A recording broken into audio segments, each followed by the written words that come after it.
everybody. Today we're at Cyclone Transmission with the owner, Rich McKenna, here in Canton, Ohio. We're going to learn about overdrive transmissions. Okay, so let's go. Okay, I'm here with Rich, the owner of Cyclone Transmissions in Canton, Ohio. And this will shortly be my transmission, right? And this is a dynamometer. We're going to talk about that a little bit later. But first of all, would you talk to us a little bit about your background and what your guys' specialty is, and why we should listen to you about transmissions? Our business started about 50 years ago. My dad was racing and was developing his own parts. 50. Yeah, we've been in this location for 52 years. Wow. So yeah, my dad started. He was racing and developing a lot of his own parts, and there was a need for torque converters and transmissions, and he was already rebuilding his own transmissions, and he started building stall converters. That was our claim to fame for a while. But see some converters there. We've always done performance stuff, anything that required more than stock. Our big thing now, we got into doing overdrive transmissions in various forms. And I see you've got a few of them over there. Yeah, yep. Various stages. So I found you through referral. I think I have two friends that have both had transmissions that you did for them. Yeah. Brent and Tim. Yep. And you did the 204R for Tim's 87 442 with a big block in it. Yeah. He's been very happy with that. So. Yeah. So when we were discussing what unit would be best for your application, you kind of like the idea of having some tunability with the trans, as well as some dependability. Yeah, and I value dependability over like saving a couple pounds or freeing up a couple horsepower. Yeah. I guess my buddies will tell you I have a little bit of a track history of blowing up, stuff. So I tend to be hard on hard on parts a little bit. We do a lot of 204Rs in different forms, but everything. I'm sorry. And what about like on the Ford and the Dodge camp? I know like next to nothing about those guys. Oh yeah, we do a lot of Fords. We really don't do a lot of Dodge stuff just because it's not real popular. Really? That's where we started, is doing torque flights and Mopar stuff when my dad started. But there is a lot more Chevys out there, unfortunately. But we also do a lot of Ford stuff. There's a lot of Ford customers, and we specialize in the Ford overdrives, the AODs, the AODE, the 4R70 is getting to be very popular, and 4R70's proving to be a really robust unit for a lot of applications. So we cover those guys too. But, okay, great. Okay, and by the way, before we start, I love that stool. Yeah, everybody likes my chair. Oh yeah, that's awesome. That's awesome. Yeah, it's custom. I see that. So what we have here looks like is 3 pumps, right? This is kind of the starting point, the heart of any transmission? Yeah, the heart of the transmission. So we just want to kind of show you guys, this is the easiest way to kind of show the differences starting with a pump compared to a 4L80. So no, hang on. Before we go into that. So with the General Motors camp, right? We had original overdrives would have been the 700 R4 and the 204R, correct? Yeah, correct. 700, and correct me if I'm wrong, has only Chevy bell housing pattern, and that would have come in like Camaros and stuff like that. Trucks, a lot of different stuff. Caprices, heavier cars. Okay. Yeah. That's one with a real steep first gear, like 306 first, real deep first. And then the 204R would have been BOP bell housing pattern. What do you get at Monte Carlo, Buick Grand National, Regal, Cutlass 442s? They actually had a dual bolt pattern. I think in the mid 80s they went to a dual bolt pattern, and they can use them in Chevys too. Okay. Then the 700 became the 4L60, and you want to talk about what those letters mean real quick? Yeah, what that is four speeds. L would be longitudinal, like a rear wheel drive. Like a rear wheel drive. Front wheel drive would be T with the transverse. Exactly. And 60 is the torque rating. So the bigger the number, the more power it handles. Right. Okay. Right. So 700 R4 became 4L60, and then the 4L80E is based off a 400. Did you say turbo 400? Turbo 400. Yeah. And what do those come in? Trucks. Okay. Mostly trucks and heavy vehicles. And they made a gazillion of them, right? Yeah. Okay. Yeah. So what do we got here? Well, this is your 204R pump. Okay. It's thin. Is it thinner?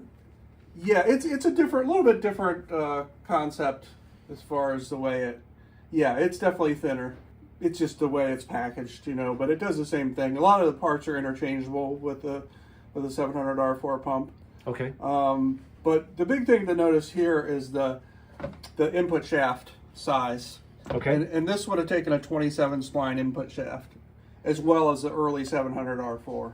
So it's a lot smaller diameter than, say, like this is a 4L60 pump. Mm-hmm. So you can see there's a major difference in the diameter of the input shaft. Okay, it's hard to tell on camera. Yeah, it's kind of hard to tell. But... Oh, okay. My thumb doesn't fit in this one. My thumb fits through there. I mean, even a few millimeters, when we're talking about steel, is going to add massive amounts of strength. Yeah, and these are typically, I think, in the early 80s, the 700, it had a 27 spline, but they quickly went to the 30, and this is a 30 spline style opening. And I'm sorry, you kind of passed me up a little bit. This pump is for what now? 4L60E. This is actually a 4L60E. No kidding. But they so the 4L60E, they made the input shaft larger. Yeah. No kidding. Yeah. Wow. Okay. Yeah, they did it on the 700. I think in the early 80s, I want to say 84, 85, they upped the size of the input shaft. Okay. Pretty quick. They must have knew they must have had some issues and knew it was going to be an issue going forward. So they made a lot of metallurgical changes in the 700 after the first couple years. There was if you've worked on them a lot, you can see the progression, and a lot of it is with the metallurgy and the circulation. And in 87, they added an auxiliary valve body even to the 87 to help improve the circulation. They didn't have enough flow. So anyways, that's kind of But this is 204R. They never made it any bigger.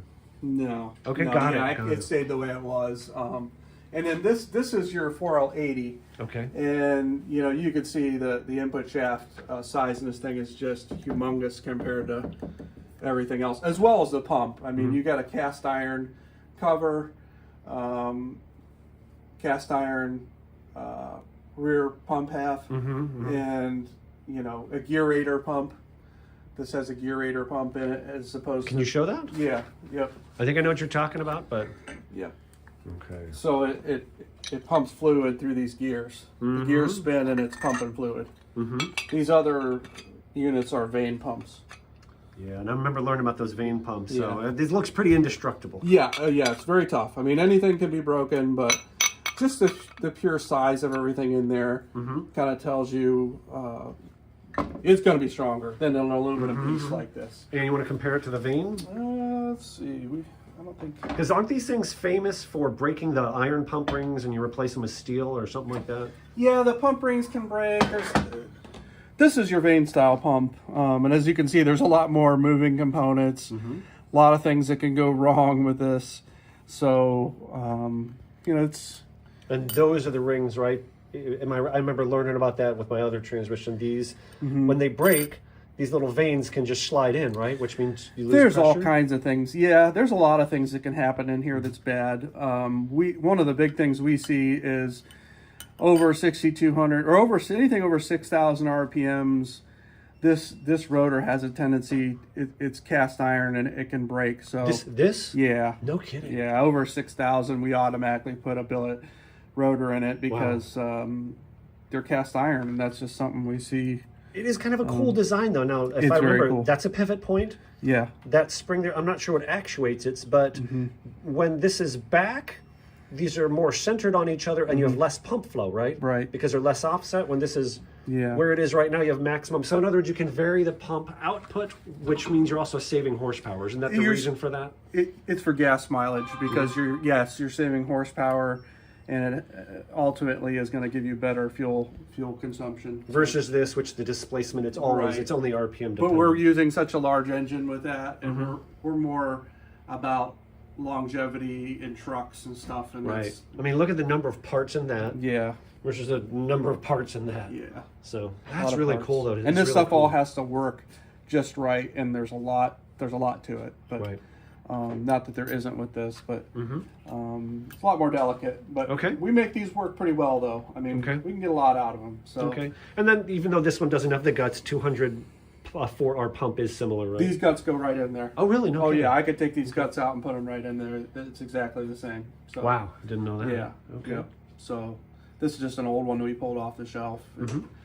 It's seen better days, but that gives you an idea of Yeah. how robust this 4L80 unit is. I mean, it starts here, and the rest of the unit is just like that. Okay. And the rest of this unit is similar to this. There's a lot of moving pieces that all have to be perfect. A lot of lightweight aluminum stuff. Uh-huh. And it's amazing that they hold up as well as they do. But, you know, we've managed to get a lot out of them. I mean, we have people bracket racing these things, and so, you know, for the right application, it's a good unit. So. And just to give people an idea, in case they're not following all my other stuff, the motor that's getting built for mine is 482 cubic inch Oldsmobile. The cam is a hydraulic roller, 605, 609 lift, ported aluminum heads. I'm hoping it's going to make 550 to 600 horsepower. It's a street car that I will race. So I thought for me the durability was more important than shedding a couple pounds. So. Absolutely. Yeah, I love the 200. I like building them. But for what you're doing, I think it's going to take a little bit of punishment, and that's a lot of cubic inch. So everything has its limitations, you know. Mm-hmm. The nice thing about the 80 is you have some tunability. Okay. Which you're not going to, you know, we got to get, in order to tune a unit like your 200 or your 700 R4, we got to get in there and make modifications to the separator plate, the accumulator springs, you know. Versus keystrokes. Right, exactly, Nice. Exactly. So, I mean, we do some modifications ahead of time, but minor stuff, you know, but you can make big jumps with... You know, in my experience with I've had a built 700 R4, I've had a built 200 4R in my 1986 Cutlass with a big block. I've had turbo 400s and turbo 350s.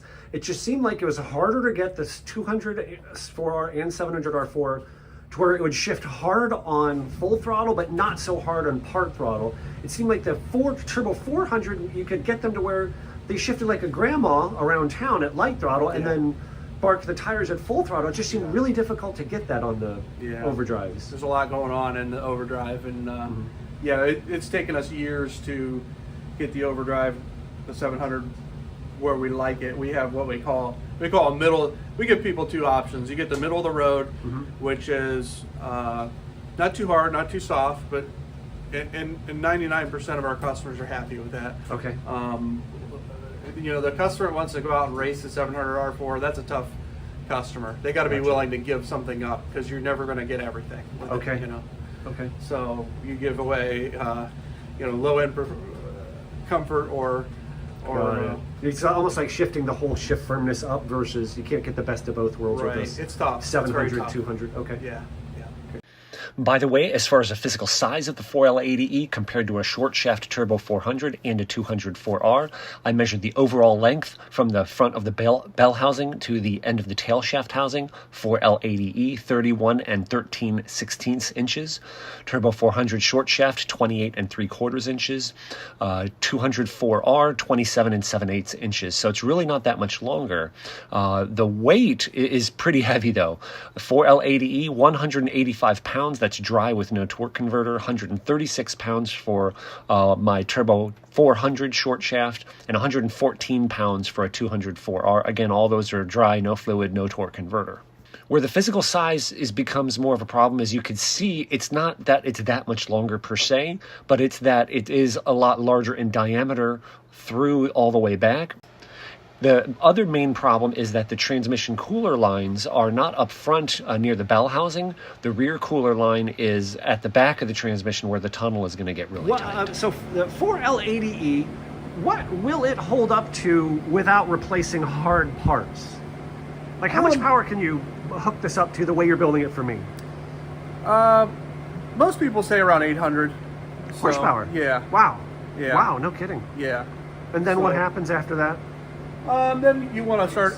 Race. Well, I always say it all depends on the driver. It depends on the driver, how they drive. You know, you can have 1,000 horsepower but never really touch it, and you know your car is going to last forever. But you know, yeah. The next thing is we like to overbuild things, so you know, going forward. But you're not going to have an issue. But the first thing we do is replace the input.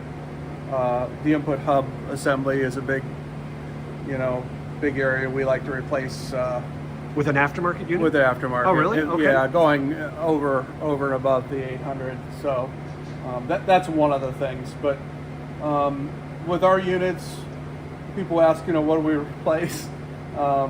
Everything we possibly can, So like we don't reuse Sprags and. Sprags are those one-way clutches, or one-way roller thingies, right? Yeah, It's a lot of builders, a lot of people will reuse them, but it's a heavy wear item. And Really? and like you see with our kits, our better kits, rebuild kits, they all have new Sprags in them because, and you don't, I haven't looked lately, but you used to never see that in a rebuild kit, but it's something that should be replaced because it's a heavy wear item. Yeah, it may be working and the rollers aren't falling out, but if you look at them really close, they wear. Do you have a Sprag laying around? Yeah, we can show you a Show it Sprag. around? Yeah, this is a Turbo 400 rear Sprag, which is identical to what's in the 4L80. And this is one that this is clean. This is ready to be inspected or for assembly. We'll replace this Sprag, but this is how we assemble everything in the cart before we start to put it together. But It has little rollers on it. yeah, little rollers. And if you look, I just popped that roller out, but if you look back here where that roller sits, there's wear in there. Hang on, let me try and get the... like right where your finger is? Right where my finger is, right there. Oh, where this roller spins right there. The horizontal surface. Yeah, the horizontal surface. If you pull it back out, let me get it. I'm trying to pull it back as far as I can. This one might be hard to see. You can kind of see the outline of the bearing where the bearing was. Okay, Yeah. but that's one thing that people don't look at. But the springs sometimes look good, but man, this spring is paper thin, and it's been worked for 100 150,000 miles, and Right. we could easily, this is a $15 part to replace. And by the way, if you don't mind dropping, or before we drop it in, Yeah. correct me if I'm wrong on how this works. You can see those ramps. That is Yeah. like a ramp there. Let me try and get a good shot. Yeah. These ramps have an angle and a flat, and Yeah. the rollers jam when you turn it against the ramp, and then spin free the other way. That's kind of so Right. it's a one-way roller clutch in essence, right? Right, exactly. So it is holding against the torque of the transmission while it's shifting at certain Yeah, times. yeah. So it's holding the torque of the transmission. I mean, these things. And also, I know this from having a degree in engineering technology. Those rollers, when they undergo load, it's a cyclical load. Yeah. There's a hardened surface with a softer core. Yeah. And then it fatigues over time. Oh, It yeah. could look fine today, but Yeah. it might be at the end of its life, and so that makes Yeah. sense. These are little things that. So for $10, it's worth replacing, and that's why we push that with our kits. Okay. And a lot of times, you'll pull something apart. There's another Sprag. This is the on top of the direct drum forward Sprag, and you'll spin it off, and sometimes you'll go like that, and they'll just fall out of there, and then Wow. Oh, when the you roller's just shook done. it, I might not be like it. Yeah. Yeah, this Okay. one, it's holding up pretty good, but that doesn't mean anything. I mean, there's Right. going to be wear in here. Could just you put like- it back on and show how it only goes one way, if you wouldn't mind?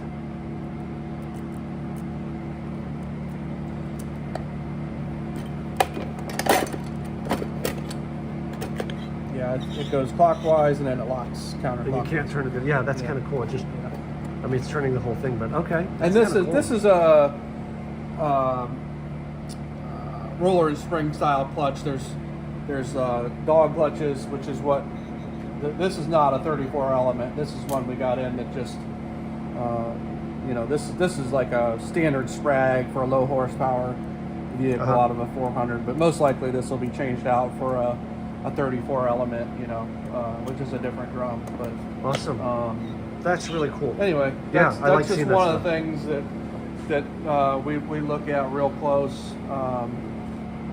We inspect all the planets, check them for galding. That's a magic. Oh, is there some damage on that? Yeah, look. Oh yeah, see that right there? Yeah. Yep.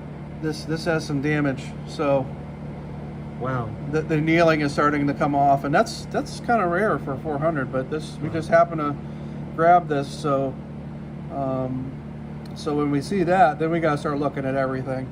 Yeah. I see that. That's cool. And that's why we have so many parts here at the shop, is because when we see something like that, it's it's got to be recycled. This is kind of like the key to an automatic transmission, right? Is the planetary gear set. You got a gear in Yeah. the middle, and then the ring gear on the outside, and it's Yeah. You guys, if you want some fun and you've never seen it, look up how a Planetary gear set works. You can hold the outside and turn the middle. You can hold the ring and then turn the planets as well. It's kind of weird the way it works. Yeah. You get different ratios. But once we see that, then we start inspecting other items. And this is just a random cart we grabbed, but Yeah. these are and all again, this is a bad. 4L80E. No, this is a Turbo Oh, 400. this is a actually. Turbo 400. Okay. Yeah, we were just going to show Yep, you the yep. Sprag and stuff. Sorry, And the 4L80 is identical to this in the back. No So, yeah. So this is an accurate representation of, you No, know. yeah, and I remember you saying that. Everybody knows that runs GM that Turbo 400s are really durable. I mean, Right. you can build Turbo 400s to. How much horsepower could you build a Turbo 400 to withstand without going crazy? Well, like the 4L80, Same. 800 to 1,000. Okay, you and know. more with. Yeah. Okay. Yeah. Right. So now the sky's the limit. You know, with if you go on nuts, people are making 3,000-4,000 horsepower. Wow. And, you know, that's Yeah. we're talking about really expensive vehicles. And I remember when we did this, you said basically the 4L80E is basically internally very similar, same size parts as the Right. 400. Yeah. Okay. Yeah. Even this direct drum, you'll see one of those in a 4L80. Center support. I mean, it's very similar. So Nice. But yeah, that's one of the things that we look at real close. This we'll actually give this to another builder that changes out all the pins and stuff, and this will have another life someplace else. But Okay. Cool. you know, we got plenty of spare parts, so we pick the best stuff. We can rebuild these too, but these gears are gone, so Yeah. we can fix. And if the another thing a lot of people don't look at when they're rebuilding is the end play in the gear, as you can see here, but also the side to side clearance, and they'll wobble, they'll rock side to side. Oh, okay. So that's a big deal too. People should be checking. A lot of people do this. It could really bite you if you're doing it Wow. at home or something. But anyway, that's just a look into what we do. But yeah, we can rebuild these if the gears are in good shape. Sometimes the thrust washers get worn and stuff, but Yeah, there's a lot more to this, like anything, than you think. it really is. I mean, it's pretty. I come from an engineering background too. My dad was an engineer, and so yeah, it piqued his interest, and he's always trying to invent new things to make this better. So Awesome. that's why we do racing stuff, because it's always evolving, always moving forward. And, Right. we've done all kinds of different transmissions for different vehicles over the years. It's amazing what you get into. But tractor pulling, we had some fire trucks up on the East Coast that they use. They race, and they have obstacle courses. Oh, yeah, I've Yeah, seen you've probably that. seen them on TV. Yeah. But it's amazing what you get into. Huh. But a lot of different Okay. applications. Boats, a few boats Okay. over the years. Very cool. But yeah, so that kind of covers.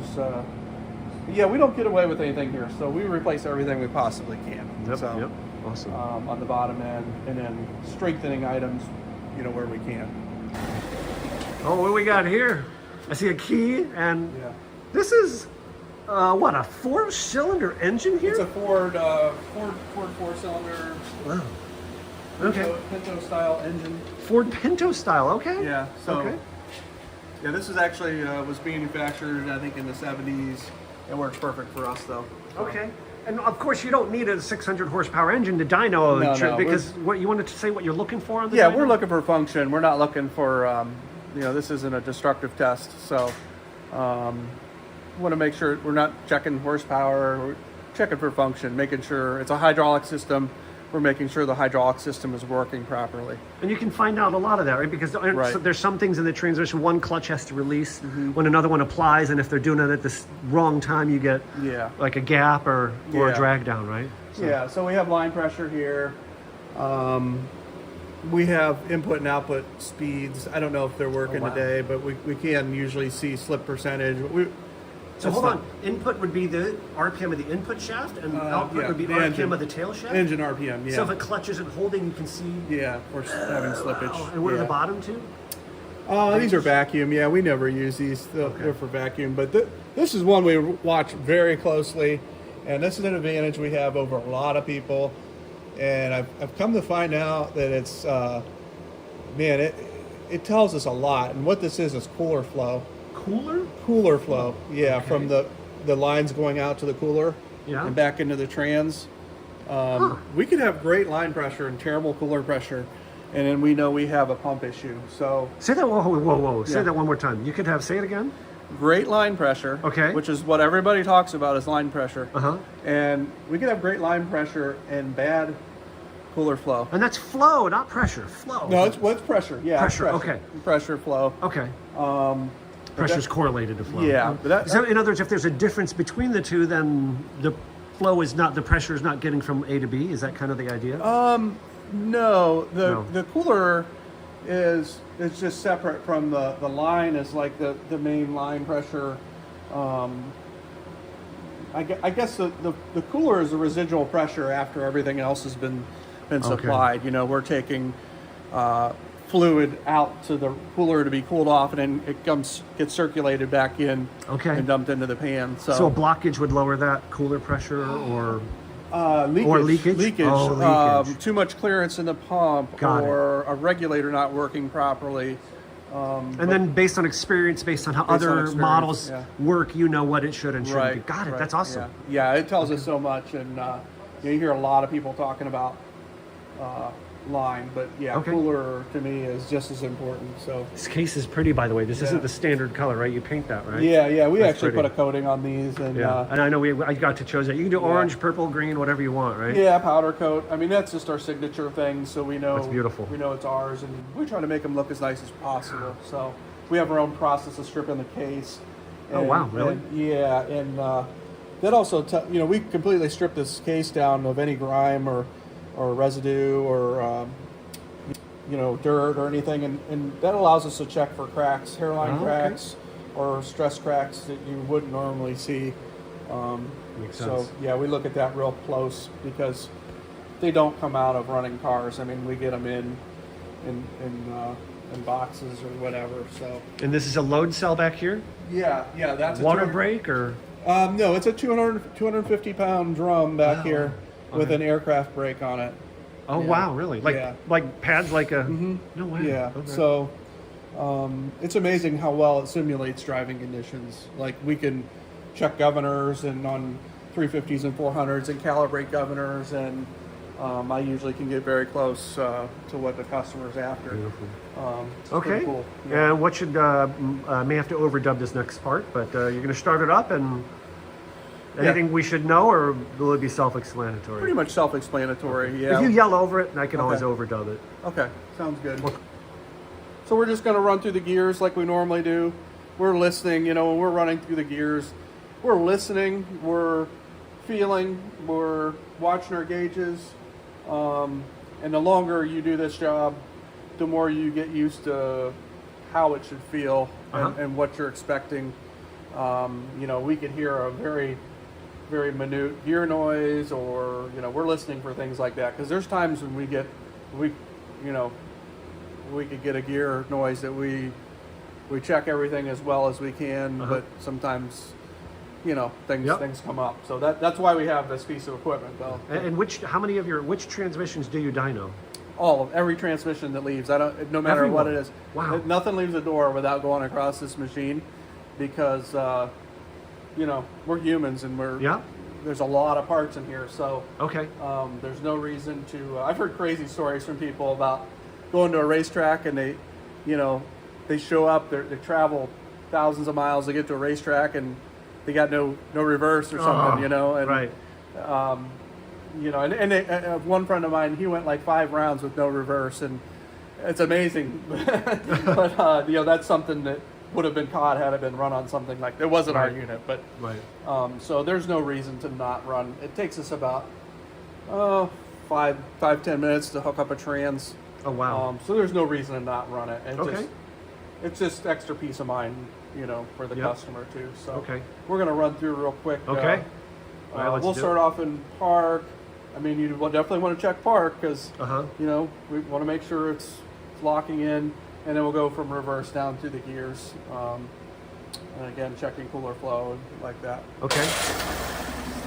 Wow, it's quiet. Yeah. Dang. Yeah.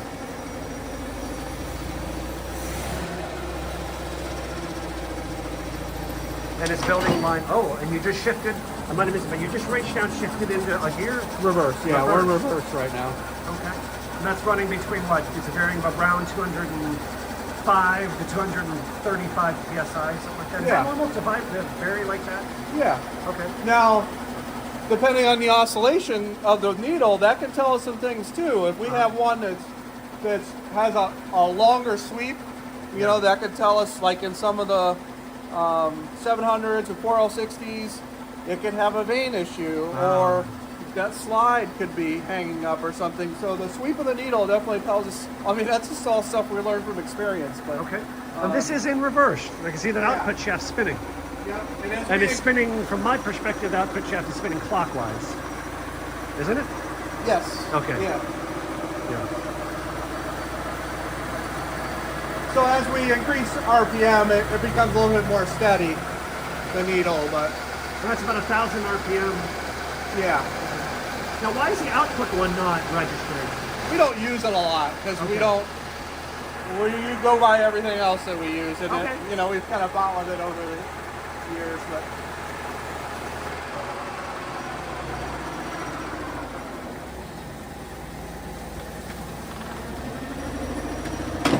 okay, we're in. Now, do you have a hand brake or a load? Yeah, handbrake right here. Oh, and that increases the load on because that's like, how Yeah. do you get the tail shaft to stop? Yep. Okay, so there it's stopped because you have your hand on the brake. Got Yeah. it. And we very have, cool. you know, we have an electric switch for trans brakes and stuff. We check, make sure trans brakes activate when things like that, or lockup. We can Okay. activate lockup, but Trans brakes on a race car, you hold yeah. it in reverse and first at the same time, yeah. right, to keep the car still, right, before you launch. Okay. But we have a computer that controls all this too, so I have to change the Oh, no. controls the trans, so Okay. it kind of So is it in first right now? it's in first gear right now. So as we go up through the gears, we'll increase. We'll shift it with the switch right there. Oh, wow. It's now actually in third. Yeah, it's actually I in saw the third. number go to 3. Yep. And then four. Okay. And then we can lock up the converter too. We'll unlock that because we're not going fast enough. Oh, really? Yeah, that's Okay. why I did that. So, but just so you can see. And you can tell it's going faster because I can hear and see that the output shaft is going And we fast. actually have the computer knows which gear it's in too by these lights right here. Uh-huh. Oh no, it's on the shifter. I'm sorry. We changed the shifter. It's in drive. That means it's in drive. So we can actually see what gear it's in the valve body too, Yeah, okay. electronically. Wow. That's fascinating. Yeah. This is all things that the computer's picking up and taking in. Okay. So. And everything sounded and looked good to you so far? And with this, we actually have input shaft speed and output shaft speed right here. Uh-huh. That's the input, that's the output shaft speed. We're measuring inside the Oh, wow. transmission. So And that's they're- our RPM. They're basically identical. Yeah. So as we go up through the gears, you'll see a change. Because we're 1-to-1 right now. Okay. That's why they're identical. If we go down, we drop down the second, see the difference? Yeah. And then when we go up to fourth, the overdrive, your output should be a little faster. We might not have enough RPM, but it should be a little faster. Oh, really? Anyway, yeah, because we're overdriven right there. Okay. So, Okay, so this is reading about 1,000 and this is reading about 1,000.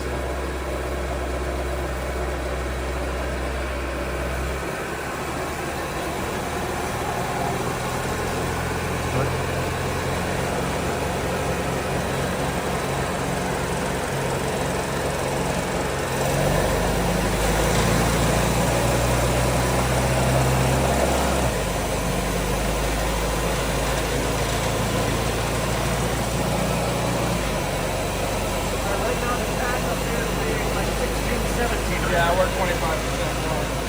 Okay, so let's put down. So we're 1,800 up here. 750, 1,800. And this is reading 2,300. So it's clearly overdriven. Right now we're just under 2,000 and 2,400. So that must be showing you this input isn't the input of the transmission, is what that means. Now we're at what? Oh, it's 2,100. Yeah, we're at 2,600. Wow. Okay, that's cool. We'll do a little run here. That, like I was saying, we're watching a cooler. That's what we like to see there. You know, if it's down here and it's sitting on the vent, we know we got issues. Okay. You know, we look at that when we're testing new products too. You know, so. Okay. Go back to Overdrive and.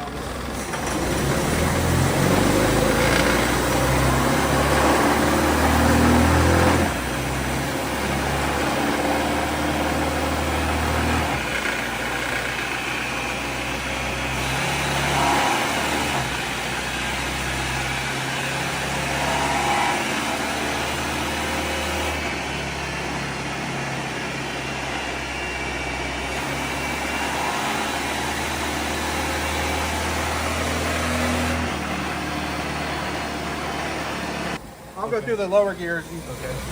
Brake first.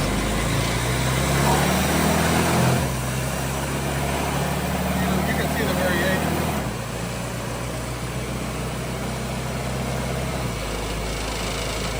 You can hear it shift.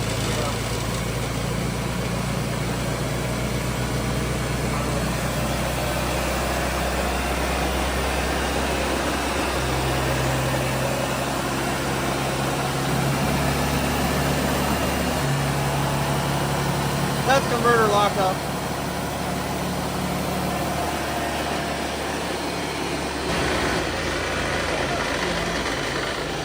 That's the engine RPM, right? Yeah. So overdrive works. One of the other things that we do that I've been you come to love, and it's a big part of what we do now because of all the newer transmissions all have aluminum valve bodies, including the. Oh, no kidding. They used to be all cast iron. Yeah. Okay. Yeah, and they lived forever. I mean, the aluminum valve bodies wear like crazy. Where? In all the bores, all the valves are aluminum, so everything in here. So, for wears. example, this thing is Yeah. moving in a hole. Yeah, it's moving in this hole right here. Got it. And then when that moves, that either opens or closes a fluid passage, right? correct. These things are Yeah. really cool. Yep. So Old transmissions, non-electronic, they're considered a hydraulic computer. yeah, One of the last vestiges in modern society of a hydraulic computer. yeah, we call it the brain of the transmission. Uh-huh. So But this is electronic valve body? I see yes, this is it's got solenoids? solenoids here. This is one's for what? This is for 4L60E, Okay. and but we do the same process for 4L80s. We have a guide here. It's a little, but we use it to so we know which passages to check. It's a little soaked, but one of the big things is just making sure all your passages are sealed, because that leakage past the valve lands causes a lot of problems. These our transmissions today go 150, 200,000 miles, and we see excessive leaks, and so what we do to check that, and you don't get that just everywhere, but it makes a better unit for us. So we'll go through and we'll check, vacuum test all these ports to see the seal. Yeah. Okay. Okay. So Now, suffice it to say here, we're not going to show you all the details of exactly how he does this. There's some trade secrets in here that I think may put Rich ahead of a lot of the competition. But needless to say, you know what the valves are supposed to seal at, what's the acceptable range compared to perfect, and what's not acceptable, and where you generally going to have failure points. Some are repairable and some are not. But I just thought this was an awesome thing that they do. In case you guys haven't seen it, here's kind of the general idea of a clutch pack on a transmission. Spacer, steel spacer plate, right? Is that what this is? And then you see there a friction plate. It's got the friction material. Then one of them is toothed to the outside, one of them's toothed to the inside. And when you apply pressure, hydraulic pressure, they grab, and the inside's connected to the outside. So, just frame of reference. I know this isn't very scientific, but there's my thumb compared to it's about the size of my thumb, right? 4L60 input shaft and input drum, right? Now let's compare here to the input shaft size of the 4L80E. It's pretty beefy. Here they are side by side compared. That's kind of hard to tell the difference. But note, the 4L80E input shaft actually gets larger as it goes down, not smaller. And we just show real quick how Planetary gears. This is pretty cool if people haven't seen this. Oh, real quick. Planets, that's the ring gear, right? Yeah, so it's that's got the teeth ring on the gear. inside of it. Yep. Planetary gear set. And the input shaft goes down through the center. It's Okay. lined in there. So the input shaft would turn Or, I'm this sorry, whole... the output shaft. Output shaft yeah. to be turned by this hub, Yeah. in essence. Okay. And then you have your... And then this is cool when you turn this. You see how much I'm turning this? Like I turn this a half rotation. How much on the this piece on the planets do we get? Let's see. Let's start with the whole one, the hole right there. And the hole moved like an eighth of a turn. So that's roughly 1 to 8 or something. Who knows? I don't know. But it's some kind of reduction anyway going on. And then you can also, hold this and turn. Oh, look at this. That's a better way to show it. You move the planets, look how much that sun gear turns. That's crazy. Mm-hmm. That's just so fascinating how that works. And when you clamp both of them together, you get kind of a 1-to-1. That's the general concept. That's your rear planetary. Okay. And then right here is a front planetary For setup. what transmission? For the 4L60. Okay. Yeah, we have a lot of 4L60 parts. 2, 3, and a little bit. So that's like 3-to-1 or something. Huh. Okay, that's really cool. Maybe it's 2.9 because that's Okay. Yeah. Okay. I feel like we're kind of in a golden era of automotive aftermarket right now. We've got a plethora of choices. There's a lot of great stuff coming from the factory, like GM making 6L80 and 85, whatever, but there's 6-speed General Motors transmissions that hold up to 650 foot-pounds of torque. I'm looking at the Chevrolet.com Performance Parts website. But one of the downsides, this is what I'm really finding, especially because I kind of stepped away from the automotive world, for about 19 years, came back into it here in 2023, is the options are so many. It's information overload. You very quickly get into information overload. There's a lot of forums out there, so there's always somebody who's done some kind of swap. So in one way, it's very easy to find information. The width of information available is tremendous, but the depth is sometimes hard to get. In other words, getting all the details about, hey, I put in a 6L80, and it fit fine, with no details, stuff like that. So one thing I'll caution you on is just be careful about information overload. So let me just touch on as far as 6-speed GM versus 4-speed, because obviously this video is focused on the 4L80E.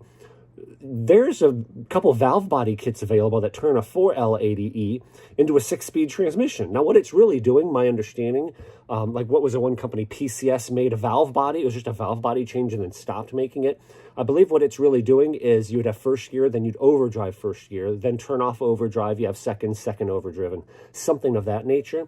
Long and short of it, they stopped making it, though, apparently because according to a few things that I read, cycling that overdrive planetary gear set, it's in clutch, it's not set up for that, and it doesn't hold up that well. And I think another thing said that at least one of the kits, when you put that in, you lost engine braking. In other words, you lost the ability, when you let off the gas, for the engine to slow down the car. And at least one person that didn't know that put this transmission in, just hated the way it drove. So, but there's, you can go to ChevroletPerformance.com. I'm looking at the Performance Parts division, Supermatic 6L80E. Now, in comparison, I'll put the gear ratios here on the screen, but it's got a 4.02 to 1 first gear, 2.36 second, double overdrive. Fourth gear is 1.15 to 1.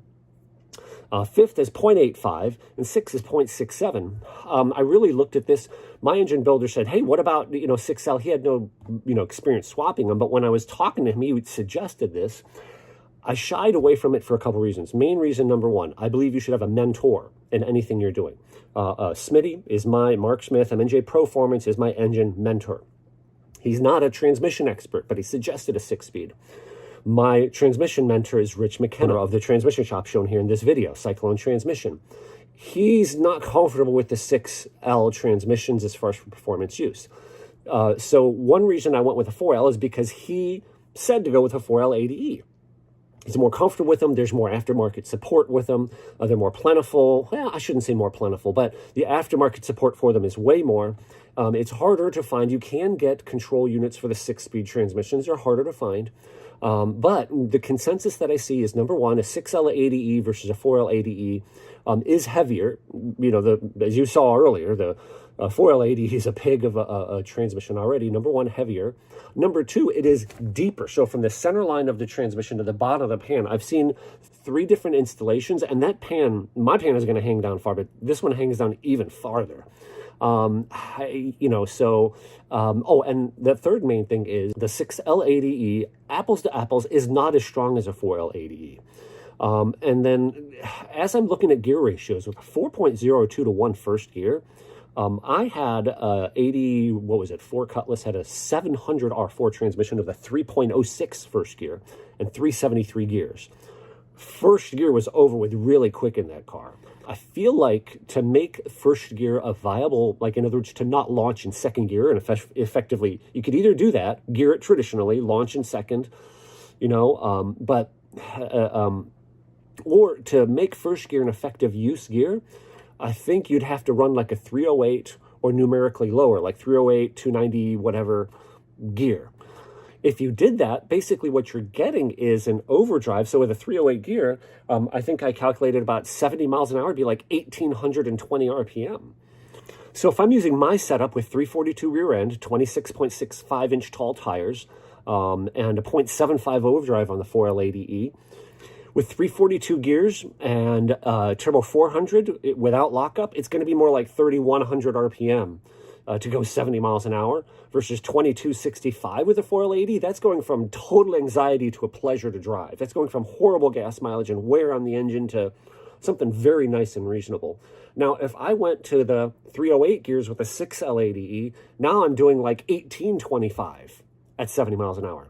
Now, going from 2,250 RPM to 1,800 is nice, but it's not life-changing. Does that make sense? So now you're saying, hey, I get better gas mileage. So I don't see a ton of value in going from a 4L80E to a 6L80E because the 6L80E is bigger, going to hang down. You could have a problem with the transmission oil pan smacking the ground on a bump, more so than the 4L80E, and it's weaker.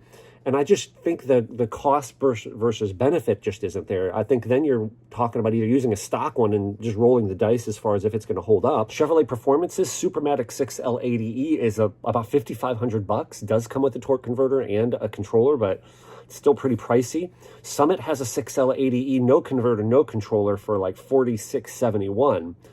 So again, you're just talking another level up of cost as well. And as I stated, you're, I think, paying a little bit more for something that's not quite as strong for a benefit that I really don't see as you're really being life-changing, I guess I would say, or dramatically better for a car like that we would usually drive.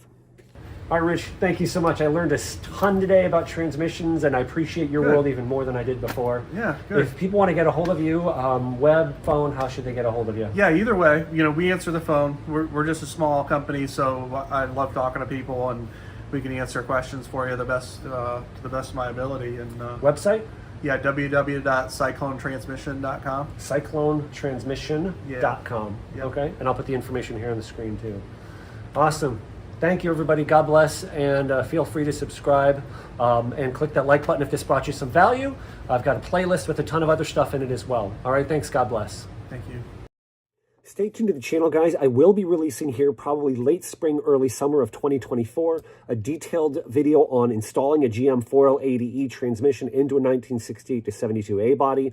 It's going to cover things from the transmission, which case you should select, what years, bell housing adapter plates, flex plate, torque converter spacing, the size and weight of the 4L80E, transmission cooler lines and fittings, TCUs, transmission control units, mechanical shifter, how you hook that up, flex plate, inspection cover, and the drive shaft length and drive shaft angles, okay?